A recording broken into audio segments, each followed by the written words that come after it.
Brian Ritsuno here. Today I want to share with you the goal selections and how we can actually get to do something that we really want to do or beneficial. So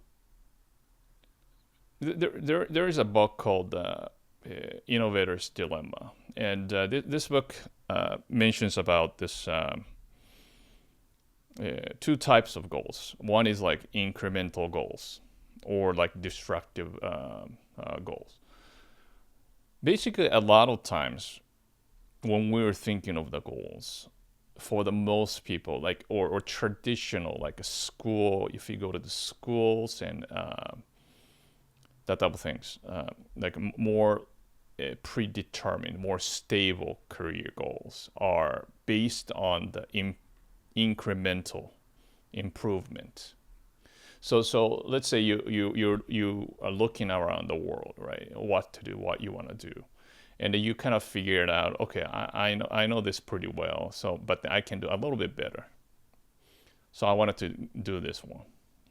For instance, like being a doctor or lawyer or whatever, or engineer or that type of thing. Just kind of do something that it's being already done basically, and then you wanted to contribute and then see where that takes you. And once you get into that type of situation, and what you can do is, okay, what can I do better than other people?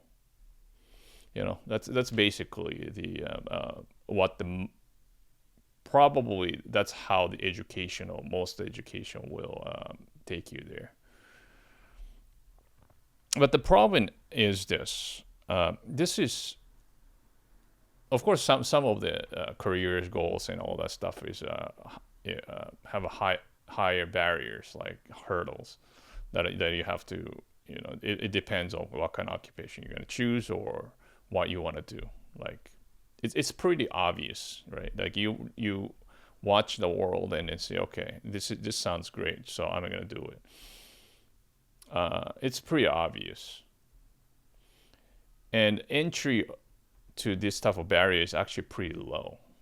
So a lot of people actually can get in, but the problem is, since everybody already notice this type of direction, the competition is gonna be fierce. So you're gonna be compete at the game that somebody else has already created, and you have to excel. So you really have to have a certain type of temperament, right? Like let's say um, very conscientious, and a certain depends on the occupation. You have to have a certain type of IQs, like level of IQs and that type of things. And other ways to look at defining a goal is to find a disruptive goals, which is hasn't been done before. This is exciting per se, but this is very rare. Okay, a lot of people thinks that okay, creation is pretty easy. Creation in terms of those like improvement are not that hard, because you always find something to improve, no matter how perfect you might have done.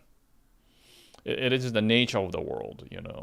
This is an interesting thing about the reality. Reality is, as a human being, it's very difficult to grasp. And that when we thought that this product is like, okay, this is the best we can do, but then there is going to be a better one pretty soon in the future. So that's why it can go on for the thousands of years, even though like AI or new physics comes in, it just keep going. It's exciting things in a way, but the disruptive idea is not like this. It's people really hasn't come up the idea before, and you are the one have to be a pioneer to be successful in that direction. So like let's say there is 100 of like improvement idea, you might be able to find it in a one or two, so you have to really look for it. That's why like most people cannot do this. And what I notice about that, a lot of people like, okay, mega million, like hundreds of millions of billions of dollars, like these guys are the second category, means it's like disruptor category. Almost none are this incremental guys becoming all this rich. Okay. And all this like self-help and all these things, a lot of times they didn't quite differentiate these two, and then saying like, okay, you, as long as you're doing like whatever the program or whatever the principles that they teach you, you can be any one of these. But then if you pick, let's say, the incremental type of goal, it's going to be a lot harder and almost impossible to do this without you jumping into this disruptive ideas.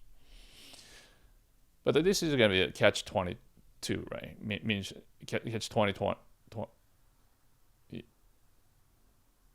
It's like if you don't do this disruptive idea, you cannot be one. But then to utilize it, you have to have a certain type of ability or discernment to actually take advantage of that. So yeah, it's not easy.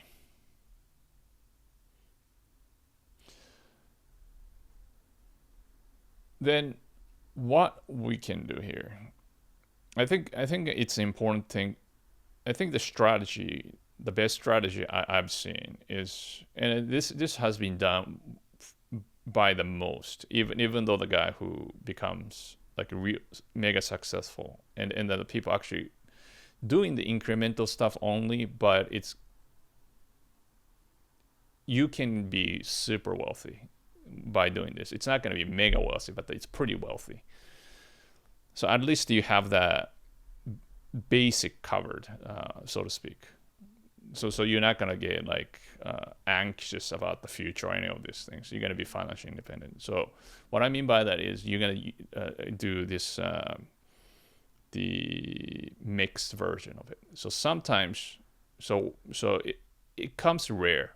This disruptive idea comes rare, and you cannot do this disruptive idea every single time because it's gonna take quite a lot of resource and your time and then all the strategy, and then it might take a couple of years to figure it out.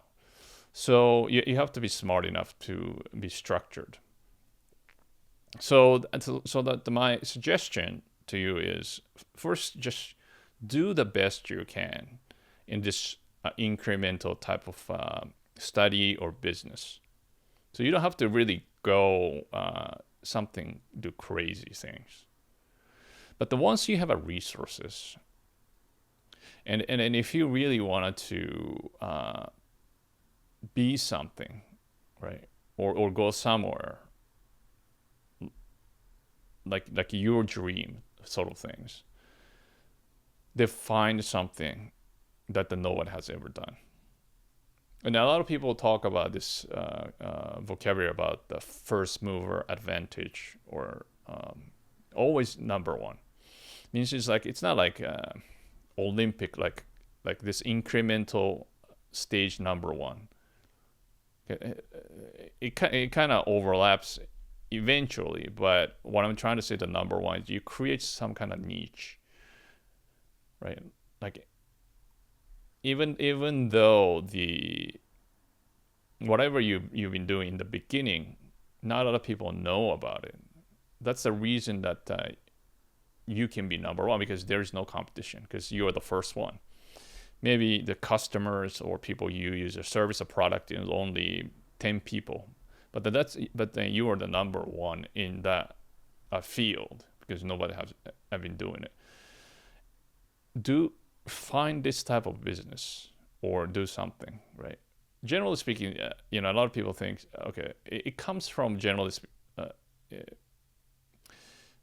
combining the desperate fields. It's like a combinatoric thing. You mix a few ingredients for it's like a law in medicine. So some people can merge these two or whatever. Yeah, right. Maybe stuffed animal plus candy. I don't know. It work. Probably it wouldn't. But that's the thing. When you do the disruptive things, you don't even know if it's gonna work or not. You just have to do the trial and error. And then your idea might be actually great, but then your timing might be wrong, right? You know, because it's a disruptive idea and never have done before, and you might people might not be ready, or technology might not be ready. So, but then you have to when the time comes, if you really want to jump start or jump ahead of the crowd, then you have to really think through this type of a strategy. So that's the difficulty, every day you go up, like get up and see, okay, what I can do disruptively. That's a great things to think about. But until you figure that out, that a catch like a virally successful, you really have to have this foundational like improvemental goal right. So that's the best strategy. So whatever given, do your best. And then when you have time, when you have more money, right, and the more knowledge, the knowledge is actually very key. Because without the knowledge, if you're ignorant, then you are not going to see any of the opportunities. You cannot even combine any of these things. You don't know what to do, and you'll just pick whatever feels good, whatever feels easy, whatever feels great. But that doesn't really get you anywhere. You have to think 5-10 steps away, ahead, so to speak, like a chess, playing those kind of games. So do that well in the incremental every day. But then do the trial and error. In the beginning, might be a spare time. But then when you have time, when things start, somebody buying your product or service, or even one or two people, some stranger, it cannot be your friends or families. Some strangers really like it. Go for it. Create this type of disruptive environment, and do it as fast as possible. Because once when somebody discovered that niche, then it's going to be an incremental battle. And then what you want to do is to become bigger and bigger, faster and faster, so that you're going to be number one. It is a little bit harsh. I mean, if you go into the incremental things, this doesn't really apply. Number one, number two, number three, you can still do it pretty okay. But if you do the disruptive things, if you're number two, you're probably going to get killed. Because the niche is small, and the people just flock to number one. They don't even look at number two. It's like nobody remembers silver medal Olympians. I'm sure they're almost as great as gold medalist. But only people care about is the top. So be the top. And the only way most of people to be the top is not to play this game of incremental ones from the beginning. Create your own niche. But that's try and error. And in that niche, you might thought it's great, but then you might have to pivot, means just like you got to get rid of it, then you got to find another one rapidly, and then you might have to do it with your team. So yeah, it's going to be